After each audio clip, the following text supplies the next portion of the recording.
And I was, like I said, I was in Madison Square Garden last night with the president, and we had well over 100,000 people between those inside and those outside, and they were, fired up. It was a celebration of America. You had a lot of fun at that rally. And you know what? Thank you.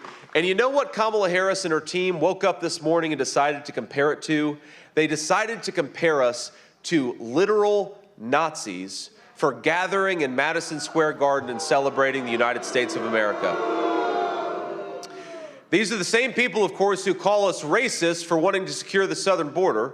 They're the same people who have no plans, no ideas, and no solutions. All they have is hatred of their fellow citizens. And on November the 5th, I don't want us to just elect Donald J. Trump, the President of the United States. I want us to reject Kamala Harris and a ridiculous name-calling over actual governance.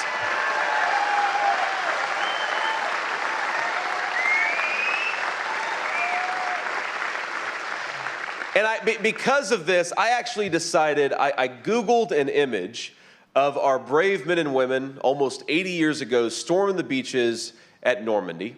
And I thought to myself, who does Kamala Harris think that she's kidding? When I looked at the image of those brave young men, a lot of us, of course, knew some of those folks. Of course, we still have some World War II generations still with us, though it's dwindling by the day. But most of us probably knew somebody who was involved in World War II in some form or another. And I find it honestly kind of funny that Kamala Harris thinks that the men who stormed the beach at Omaha would want taxpayer-funded gender transition surgeries for illegal aliens. That's why those guys stormed the beaches at Normandy, because they wanted to open up the American southern border. That's not what they wanted at all. They wanted common sense. They wanted freedom. They wanted liberty. They wanted somebody who would protect the Constitution. How dare Kamala Harris call her fellow citizens Nazis for loving this country enough to call her a bad vice president? And that's exactly what she is.